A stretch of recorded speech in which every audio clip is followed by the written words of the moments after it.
guys, saya Kiki Paparugi. Jumpa lagi di konten kedua saya. Kemarin saya ngebahas Giovanni Aldini, profesor dari Bologna, Italia. Dan sekarang saya akan bercerita tentang Abraham Lincoln, salah satu presiden terbaik di Amerika yang berhasil menghapuskan perbudakan. Tetapi kematian Abraham Lincoln menyisakan sederet misteri dan konspirasi.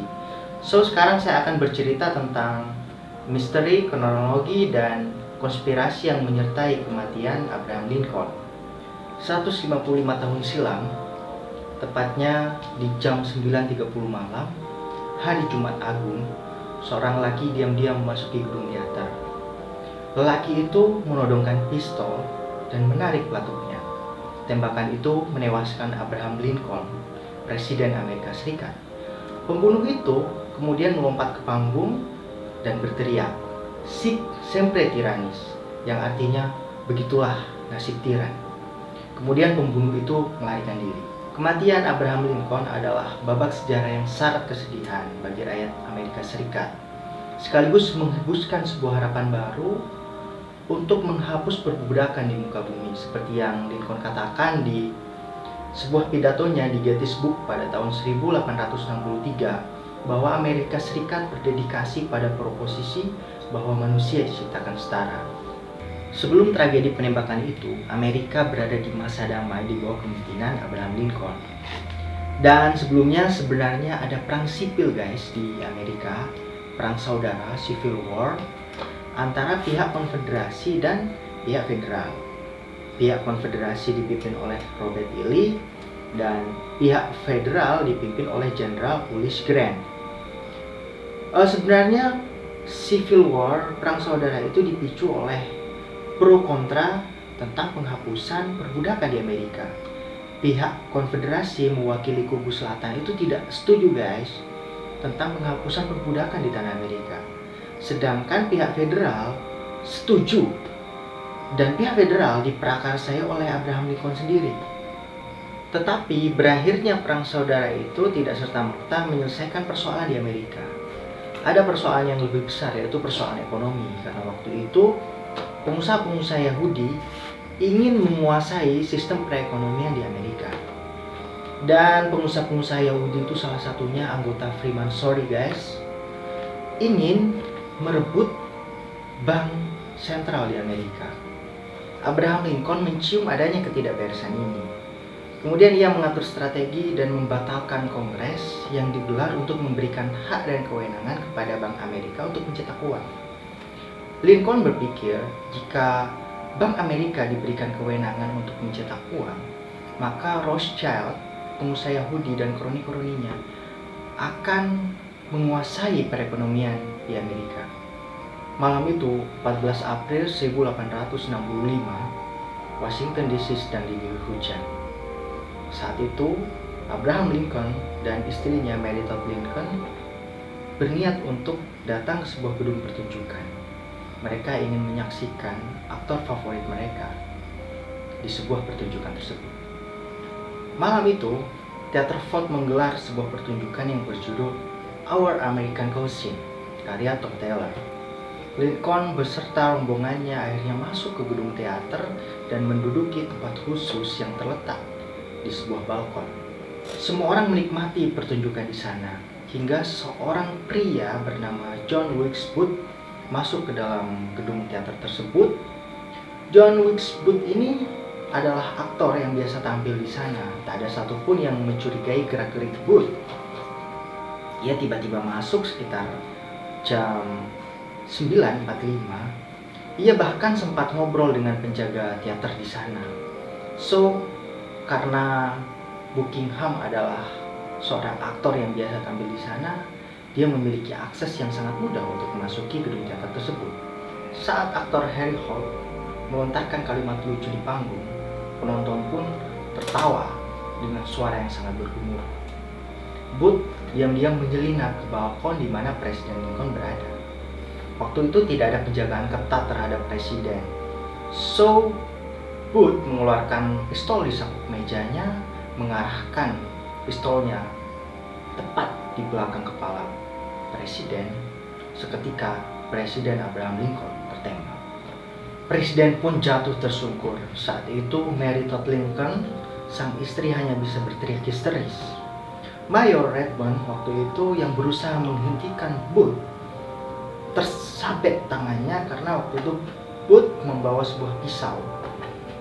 Dan Booth kemudian meloncat ke tengah-tengah penonton sambil berteriak "Sic semper tyrannis", yang artinya begitulah nasib tiran. Booth lalu kabur lewat pintu belakang teater. John Wilkes Booth, pelaku penembakan terhadap Presiden Amerika ke-16 tersebut, sudah jauh-jauh hari merencanakan pembunuhan itu. Hal itu dibuktikan oleh ditemukannya sebuah catatan harian dan surat-surat Booth yang terdokumentasi dengan rapi. Salah satu konspirasi menganggap bahwa pembunuhan Abraham Lincoln dipicu oleh karena Booth sendiri adalah pendukung Konfederasi Selatan yang menentang dihapusnya perbudakan.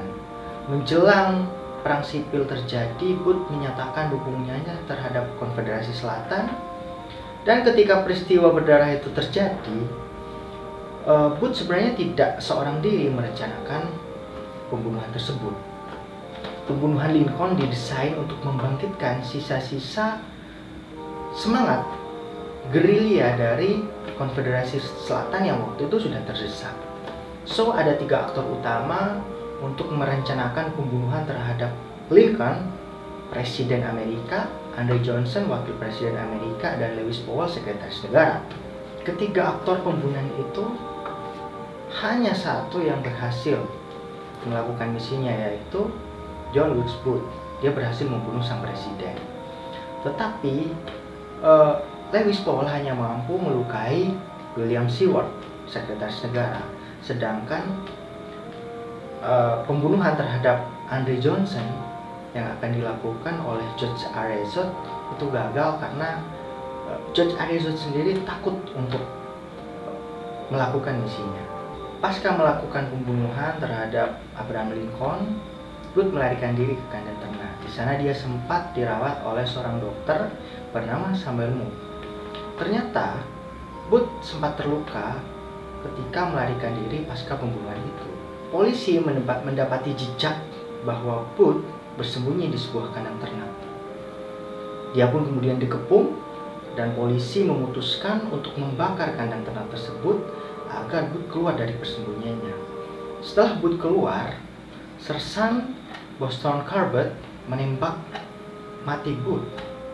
Ia mati pada tanggal 26 April 1865, 12 hari setelah kematian Abraham Lincoln. Para tersangka lainnya pun ditangkap. Jumlahnya ada 8 orang, 7 orang laki-laki dan 1 orang perempuan. Mereka adalah Samuel Arnott dan Michael O'Laughlin yang berkomplot untuk menculik Lincoln. George Azeroth bertugas membunuh Wakil Presiden Andrew Johnson. Lewis Powell bertugas membunuh William Seward. David Herold, penunjuk jalan. Samuel Moore, dokter yang mengobati Booth. Edmund Spengler, penjaga teater Ford, dan seorang wanita pemilik rumah kontrakan di mana Booth berkomplot yang bernama Mary Surratt. Tanggal 30 Juni 1865, pengadilan militer pun menjatuhkan hukuman bagi tersangka 8 orang itu. 4 orang, yaitu Lewis Powell, George Azeroth, David Herold, dan Mary Surratt, dijatuhi hukuman gantung. Sementara sisanya Samuel Arnott, Michael O'Laughlin, Edmund Spengler, dan Samuel Moore dijatuhi hukuman seumur hidup. Teori konspirasi lain menganggap bahwa Wakil Presiden Amerika saat itu, Andrew Johnson, terlibat kepada pembunuhan Abraham Lincoln. Itu disertai oleh fakta bahwa setelah Abraham Lincoln tewas, Andrew Johnson lah yang menggantikannya. Dan beberapa hari sebelum peristiwa itu, Andrew Johnson mengeluh terhadap Lincoln karena waktu itu Lincoln sempat melarang Andrew Johnson untuk masuk ke sebuah acara karena Andrew Johnson waktu itu mabuk dan berperilaku sangat memalukan. Fakta lain dari konspirasi yang menuduh Andrew Johnson terlibat di pembunuhan Abraham Lincoln yaitu tepat 7 jam sebelum pembunuhan Lincoln, Booth datang ke sebuah hotel di mana Andre Johnson menginap. Dan sebelumnya juga Booth menulis sebuah catatan di kotak pos di rumah Andre Johnson yang menanyakan bahwa Booth tidak akan mengganggu Andre Johnson, dan di situ juga Booth menanyakan apakah Andre Johnson di rumah. Fakta itu dikuatkan oleh sekretaris pribadi Andre Johnson yang bersaksi di pengadilan bahwa dia menemukan catatan tersebut. Sementara istri Lincoln sendiri, Mary Todd, percaya bahwa Andre Johnson merupakan dalang di balik pembunuhan suaminya. Namun beberapa ilmuwan menganggap bahwa Booth sengaja meninggalkan bukti-bukti tersebut dalam rangka membuat Johnson menjadi tertuduh dari pembunuhan tersebut. Teori konspirasi yang ketiga menganggap bahwa Rothschild berada di balik pembunuhan Abraham Lincoln. Itu dibuktikan karena Rothschild sendiri waktu itu sangat berambisi untuk menguasai sistem perekonomian di Amerika, dan dua kebijakan yang dikeluarkan oleh Abraham Lincoln tentang penghapusan perbudakan dan keputusan-keputusan Lincoln di Kongres dianggap merugikan pihak Rothschild dan kroni-kroninya. Fakta lain, ketika Amerika terlibat dalam perang sipil, Lincoln membutuhkan pinjaman uang yang sangat besar. Waktu itu pihak Rothschild menawarkan pinjaman, tapi suku bunga yang ditawarkan itu sangat tinggi. Dan Lincoln menolak tawaran tersebut. Kemudian Lincoln juga mendapatkan pinjaman dari pihak lain untuk mendanai perang tersebut. Selain itu disinyalir Abraham Lincoln akan membuat perusahaan-perusahaan Rothschild akan mengalami kesulitan. Dan jika mereka tidak dapat menerobos pintu masuk pemerintahan Amerika, disinilah konspirasi berkembang. Rothschild akan memilih untuk melenyapkan presiden itu dan menggantinya terhadap presiden yang memungkinkan Rothschild untuk memiliki akses ke pemerintahan Amerika dan bisa mengakomodir kepentingan mereka di situ. Teori konspirasi yang keempat, yang terakhir ini adalah tentang 18 lembar catatan harian yang hilang. Dikisahkan Booth pembunuh Lincoln itu adalah seorang yang gemar menulis catatan harian. Namun satu buku catatan harian yang ditemukan itu hilang 18 lembar halamannya. 18 halaman yang hilang itu ditemukan di sebuah koper di dalam rumah Edwin Stanton. Nah, Edwin Stanton ini adalah sekretaris perang dari Abraham Lincoln. Edwin Stanton digambarkan orang yang sangat haus terhadap kekuasaan.